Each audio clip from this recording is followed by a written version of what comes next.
A kú déédé àsìkò yìí. Kókó inú ìwé ìròyìn la mú wá fún yín láti inú àwọn ìwé ìròyìn ilé wa. Orúkọ tèmi ni Ọmọgbémisọ́lá ọmọ Alọ́gọ̀madẹ̀. Lánàá ni iléeṣẹ́ Dangote ṣe ìkìlọ̀ wípé kí ẹnikẹ́ni má fi màdàrú ọrọ̀ ajé kọ́ iléeṣẹ́ wọn lẹ́sẹ̀. Wọ́n ṣe ìkìlọ̀ yìí lẹ́yìn àhesọ tí ó gbòde wípé iléeṣẹ́ wọn lẹ́jọ́ jẹ́ lórí ẹ̀sùn àìbófinmu pàṣípààrọ̀ owó ilẹ̀ òkèèrè àti ìṣòwò kúmọkùmọ. Nínú àtẹ̀jáde ni iléeṣẹ́ Dangote ti ṣe àpèjúwe ẹ̀sùn yìí wípé ó jẹ mọ́ ète tí àwọn kan tí wọ́n ń pe ara wọn ní ọmọ orílẹ̀-èdè rere gbé jáde ní ọdún 2016. Àtẹ̀jáde náà tẹnumọ́ wípé láti ilé ìfowópamọ́ ni àwọn ti ṣètò pàṣípààrọ̀ owó ilẹ̀ òkèèrè tí ó sì ní ìbọwọ́lù CBN nínú. Fún àpẹẹrẹ, wọ́n ní gbogbo ìgbésẹ̀ tí ó yẹ ni àwọn gbé lórí ìgbéǹde ẹ̀ka tí ó ń ṣe ìpèsè símẹ́ǹtì pẹ̀lú ìlànà òfin International Chamber of Commerce, Universal Customs and Practice for Documentation Credit àti bẹ́ẹ̀ bẹ́ẹ̀ lọ. Àwọn kò gbọ̀nà ẹ̀yìn fún owó sísan sí àpò ìjọba. Ẹ̀kúnrẹ́rẹ́ ìròyìn yìí wà nínú ìwé ìròyìn The Nation tó jáde lónìí. Agbẹnusọ ilé ìgbìmọ̀ Honorable Abbas Tajudeen ti fi dá àwọn òṣìṣẹ́ ilé ìgbìmọ̀ lójú wípé òun ti ṣetán láti gbárùkù tì wọ́n fún ìgbé ayé ìrọ̀rùn. Àwọn òṣìṣẹ́ tí wọ́n wà lábẹ́ umbrella Parliamentary Staff Association of Nigeria (PASAN) ẹ̀ka ti ilé ìgbìmọ̀ ni agbẹnusọ sọ fún wípé òun yóò kàn sí ààrẹ ilé ìgbìmọ̀ Godswill Akpabio láti bá wọn yanjú gbogbo ìṣòro tó ní í ṣe pẹ̀lú wọn. Agbẹnusọ sọ èyí nígbà tí alága àjọ PASAN ẹ̀ka ti ilé ìgbìmọ̀ Sunday Sabiyi darí àwọn alámòjútó ẹgbẹ́ fún ìbẹ̀wò sí ọ́fíìsì rẹ̀ lánàá ní ìlú Àbújá. Abbas sọ̀rọ̀ lórí pàtàkì iṣẹ́ àwọn PASAN láti bójútó ilé ìgbìmọ̀ àti ìdí tí àwọn náà ṣe gbọ́dọ̀ san wọ́n lẹ́san rere. Abbas tẹ̀síwájú wípé gbogbo ara ni òun fi wà pẹ̀lú wọn, òun sì jẹ́ ẹni tí ó máa ń nífẹ̀ẹ́ sí gbogbo ohun tí ó bá jẹ mọ́ ọ̀rọ̀ òṣìṣẹ́ nítorí òun náà ti fi ìgbà kan wà ní ipò yìí gẹ́gẹ́ bí olùkọ́. Fún ìdí èyí, òun mọ ohun tí wọ́n ń là kọjá. Ó wáá fi dá wọn lójú wípé ilé ìgbìmọ̀ ẹlẹ́ẹ̀kẹwàá yóò rí i dájú wípé wọ́n gba gbogbo ẹ̀tọ́ wọn. Ẹ̀kúnrẹ́rẹ́ ìròyìn yìí wà nínú ìwé ìròyìn Daily Post tó jáde lónìí. Àwọn iléeṣẹ́ ti fajúro sí bí owó dísù ṣe fò lọ sókè sí náírà jálá kan n1,300 per litre ní àwọn ìpínlẹ̀ mìíràn nígbà tí ó jẹ́ n1,275 ní ìpínlẹ̀ Èkó. Bákan náà ní ìpínlẹ̀ Kano, wọ́n ń tà á ní n1,270 per litre tí ó wọ́n jù bẹ́ẹ̀ lọ ní agbègbè rẹ̀. Èyí yàtọ̀ sí oye tí wọ́n ń tà á ní ọ̀sẹ̀ tí ó kọjá. Ìwádìí jẹ́ kó di mímọ̀ wípé n1,030 ni wọ́n tà á ní ọjọ́ 23 oṣù kẹwàá.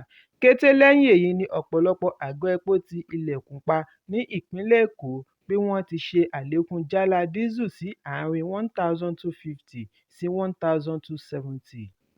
Àwọn iléeṣẹ́ aládàáni tí wọ́n ń pèsè ohun èlò ní àwọn kò tíì bọ́ nínú pàṣípààrọ̀ owó, àlékún owó àti dákúrekú iná mọ̀nàmọ́ná ni dísù náà tún gbé tiẹ̀ dé. Bẹ́ẹ̀ dísù ni wọ́n ń lò jù ní iléeṣẹ́ wọn. Àwọn tí ọ̀rọ̀ kàn ní èyí jẹ́ ìpèníjà ńlá tó ń dojúkọ ará ìlú pẹ̀lú ọ̀wọ́ngógó tilẹ̀. Ẹ̀kúnrẹ́rẹ́ ìròyìn yìí wà nínú ìwé ìròyìn Daily Trust tó jáde lónìí. Ó ṣeé ṣe kí ọjà pàṣípààrọ̀ di ìrọ̀rùn bí ilé ìfowópamọ́ àgbà Central Bank of Nigeria (CBN) ṣe bẹ̀rẹ̀ ìpalẹ̀mọ́ pàṣípààrọ̀ owó ilẹ̀ òkèèrè. Ìròyìn jábọ̀ wípé CBN ti gbé ìgbésẹ̀ láti mú ìrọ̀rùn bá ìpòrúurú ọkàn tí pàṣípààrọ̀ owó ti dá sílẹ̀ fún àwọn ilé ìfowópamọ́ àti iléeṣẹ́ ọkọ̀ òfurufú. Ìròyìn jábọ̀ wípé ní ọjọ́ mélòó kan sẹ́yìn ni CBN jẹ́jẹ̀ẹ́ láti bu owó tí iye rẹ̀ tó bílíọ̀nù $10 sí ọjà pàṣípààrọ̀ láti lè mú ìrọ̀rùn bá owó náírà tí ó lé ní ẹgbẹ̀fà tako owó dọ́là. Ìdásí láti ọ̀dọ̀ CBN ti wá ń fi ọkàn ará ìlú balẹ̀ wípé ìrọ̀rùn yóò túbọ̀ dé bá owó náírà. Agbẹnusọ fún ilé ìfowópamọ́ CBN Issa Abdulmumin fìdí ọ̀rọ̀ yìí múlẹ̀ fún akọ̀ròyìn bí ó ti sọ wípé ìgbésẹ̀ yìí yóò tẹ̀síwájú ní ọ̀sẹ̀ tó ń bọ̀. Ẹ̀kúnrẹ́rẹ́ ìròyìn yìí wà nínú ìwé ìròyìn Daily Trust tó jáde lónìí.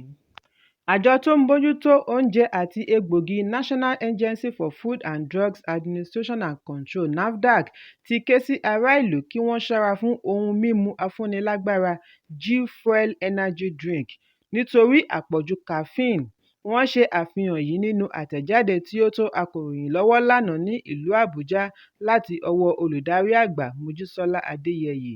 Adéyẹyè sọ wípé àjọ yìí ti gba ìpè láti orílẹ̀-èdè Netherlands àti Canada. Ó ní lílo ohun mímu tí ó ní àpọ̀jù caffeine lè yọrí sí ẹ̀fọ́rí, àìróorun sùn àti òòyì. Bákan náà ni ó ṣe ìkìlọ̀ fún àwọn aláboyún láti yẹra fún àwọn nǹkan wọ̀nyí nítorí ó lè yọrí sí oyún ṣíṣẹ́ tàbí ọmọ tí kò lẹ́ran létí. Adéyẹyè ní orí ẹ̀rọ ayélujára ni wọ́n ti ń ta ohun mímu yìí, kò sì ní òǹtẹ̀ NAFDAC nínú. Ẹ̀kúnrẹ́rẹ́ ìròyìn yìí wà nínú ìwé ìròyìn Nigerian Tribune tó jáde lónìí. Adarí ẹgbẹ́ ìgbìmọ̀ àwọn ọ̀dọ́ ìjọ Ari Fekoriga ti ṣe ìkìlọ̀ tako ìgbésẹ̀ àwọn olóṣèlú kan láti yọ gómìnà ìpínlẹ̀ Rivers nípò, Siminalayi Fubara. Nínú àtẹ̀jáde tí wọ́n pe àkọlé rẹ̀ ní "Ẹgbẹ́ ọ̀dọ́ wà lẹ́yìn gómìnà Sim Fubara" ni wọ́n ti sọ wípé ominú ń kan wọ́n pẹ̀lú àwọn olóṣèlú kan tí wọ́n fẹ́ da àlàáfíà ìpínlẹ̀ láàmú nípa yíyọ gómìnà nípò. Àwọn kò sì ní fi ààyè gba ẹnikẹ́ni tí kò roore kan ìpínlẹ̀ Rivers láti ba àlàáfíà tí àwọn ń jẹ ìgbáládùn rẹ̀ ní ọwọ́ Fubara láti bí oṣù 5 sẹ́yìn jẹ́. Wọ́n pe mínísítà agbègbè ilé ìjọba ìlú Àbújá àti gómìnà àná fún ìpínlẹ̀ Rivers Nyesom Wike kí ó dẹ̀yìn nínú ìgbésẹ̀ àti yọ Fubara nípò nítorí àtúbọ̀tán rẹ̀ kò ní dára rárá. Ó ní ìpínlẹ̀ Rivers tóbi ju ẹnikẹ́ni lọ bí wọ́n ti rọ ààrẹ Bọ́lá Tinubu kí ó pe Wike sí àkíyèsí rògbòdìyàn tó bẹ́ sílẹ̀ látàrí ìmọtara-ẹni-nìkan àwọn olóṣèlú. Àwọn ọ̀dọ́ tí wọ́n bu ẹnu àtẹ́ lu ìhùwàsí àwọn ọlọ́pàá tí wọ́n dojú ìbọn kọ gómìnà Fubara wá rọ ọ̀gá ọlọ́pàá yányán Káyọ̀dé Ẹgbẹ́tókun kí ó rí i dájú wípé ó ṣe ìwádìí àwọn ọlọ́pàá wọ̀nyí kí ó sì fi wọ́n jófin. Ẹ̀kúnrẹ́rẹ́ ìròyìn yìí wà nínú ìwé ìròyìn The Guardian tó jáde lónìí. Lánàá ní ilé-ẹjọ́ gíga ìpínlẹ̀ Ọ̀yọ́ tó fìkàlẹ̀ sí ìlú Ọ̀yọ́ dá ẹ̀sùn tí Báṣọ̀run ìlú Ọ̀yọ́ pè tako gómìnà ìpínlẹ̀ Ọ̀yọ́. Báṣọ̀run tí í ṣe olóyè àgbà Yusuf Ayọ̀ọ́lá àti àwọn 4 mìíràn ni wọ́n pe ẹjọ́ tako gómìnà Ṣèyí Mákindé àti àwọn 2 mìíràn. Bí a kò bá gbàgbé wípé iléeṣẹ́ ìròyìn náà ní jábọ̀ lórí àwọn afọbajẹ tí gbogbo ènìyàn mọ̀ sí Ọ̀yọ́mèsì tí wọ́n pe ẹjọ́ tako gómìnà, kọmíṣánná fún ìjọba ìbílẹ̀ àti kọmíṣánná fún ẹ̀ka ìdájọ́ láti dá wọn lọ́wọ́ kọ́ lórí ìlànà tí wọ́n fi ń yan ọba sí orí àpèrè Aláàfin. Ìwádìí jẹ́ kó di mímọ̀ wípé gbogbo àwọn tí wọ́n jọ lọ́wọ́ nínú ẹ̀sùn yìí ni wọn kò farahàn ní ilé-ẹjọ́ lánàá. Agbẹjọ́rò wọn àgbà amòfin Kazeem Shobalójú tí IB Ọláyínká ṣaṣojú sọ wípé wọ́n pe ẹ̀sùn sí ọjọ́ 29 oṣù kẹwàá wípé àwọn fẹ́ pe ẹjọ́ tuntun ṣùgbọ́n ilé-ẹjọ́ sún ìgbẹ́jọ́ síwájú láì ṣe ìkéde ọjọ́ tuntun. Ẹ̀kúnrẹ́rẹ́ ìròyìn yìí wà nínú ìwé ìròyìn The Nation tó jáde lónìí. Àwọn akẹ́kọ̀ọ́ iléèwé gíga Ọbáfẹ́mi Awólọ́wọ̀ Yunifásítì OAU Ilé-Ifẹ̀ ti ń béèrè fún títọrọ ìdáríjì ẹ̀ṣẹ̀ láti ọ̀dọ̀ àjọ tó ń gbógun ti ìwà ìbàjẹ́ àti ìṣòwò ìlú kúmọkùmọ Economic and Financial Crimes Commission EFCC látàrí bí wọ́n ṣe fi ọwọ́ ṣìkún òfin mú 69 afurasí ní ìta àyíká ọgbà iléèwé ní òwúrọ̀ kùtùkùtù Ọjọ́rú. Àjọ ẹgbẹ́ àwọn ọmọ iléèwé gíga ní àwọn tí EFCC kó yìí jẹ́ ọmọ ifásitì wọn, wọ́n sì wà wọ́n láti agbègbè iléèwé títí dé ọ́fíìsì wọn ní ìlú Ìbàdàn, ìpínlẹ̀ Ọ̀yọ́. Ṣùgbọ́n lẹ́yìn ìfẹ̀hónúhàn tí àwọn ọmọ iléèwé yìí ṣe sí iléeṣẹ́ wọn tí ó wà ní Ìyágànkú, Ìbàdàn ní Ọjọ́rú ní 62 nínú àwọn akẹ́kọ̀ọ́ yìí tó gba ìyọ̀ǹda. Agbẹnusọ fún OAU Abíọ́dún Ọlánrewájú nígbà tí ó ń fìdí ọ̀rọ̀ yìí múlẹ̀ sọ wípé 62 ni àjọ EFCC yọ̀ǹda. Wọ́n ní àwọn 11 yòókù lẹ́jọ́ jẹ́, ṣùgbọ́n ọ̀rọ̀ gbọ̀nà àrà yọ ní Ọjọ́bọ̀ bí ìlà abánidọ́rẹ̀ẹ́ Facebook àti Instagram àjọ EFCC ṣe fagilé ìròyìn wọn àkọ́kọ́ lórí ẹ̀sùn yìí. Gbogbo akitiyan wọn láti kàn sí adarí ẹ̀ka agbẹnusọ EFCC Délé Oyèwálé láti lè béèrè ìdí tí wọ́n fi pa gbogbo ìròyìn ọ̀hún rẹ́ lórí ẹ̀rọ abánidọ́rẹ̀ẹ́ kí wọ́n sì tún béèrè ọ̀rọ̀ lórí àwọn 11 tó kù ló já sí pàbó títí di àsìkò ìkóròyìn yìí jọ. Kí wọ́n tó pa ìròyìn ọ̀hún rẹ́ ní àjọ EFCC kéde wípé ọwọ́ ikọ̀ àjọ EFCC tó àwọn afurasí 69 ní Ọjọ́rú ní Odùduwà Estate agbègbè Ilé-Ifẹ̀ ìpínlẹ̀ Ọ̀ṣun lẹ́yìn ìtanilólobó wípé wọ́n lọ́wọ́ nínú ìwà jìbìtì orí ẹ̀rọ.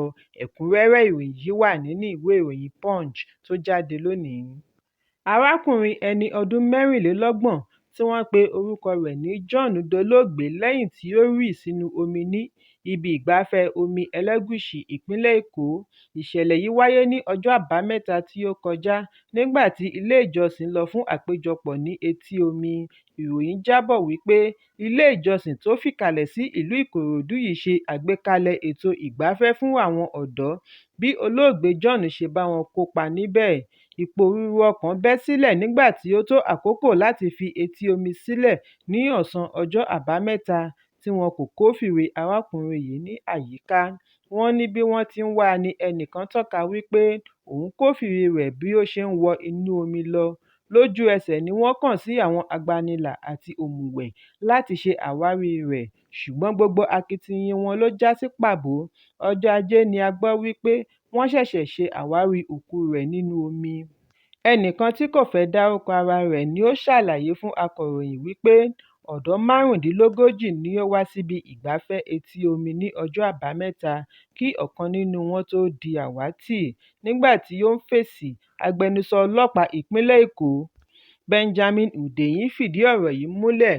Ó fi kún un wípé wọ́n ti kàn sí ẹbí olóògbé yìí, òkú rẹ̀ sì ti wà ní ilé ìwòsàn ìjọba Yábà ẹ̀ka ibi ìgbókùúsí fún àyẹ̀wò autopsy. Ẹ̀kúnrẹ́rẹ́ ìròyìn yìí wà nínú ìwé ìròyìn Punch tó jáde lónìí. Kókó inú ìwé ìròyìn àsìkò yìí kò ní jù báyìí lọ. Ẹ pàdé mi ní ìrọ̀lẹ́ fún àkọ́tun. Kí a tó lọ, ẹ má ṣaláì fi àríwísí yín ránṣẹ́, ìyẹn comment, kí ẹ sì bá wa subscribe sójúnà wa lórí YouTube kí Kókó Inú Ìwé Ìròyìn lè máa tẹ̀ yín lọ́wọ́ ní kíákíá.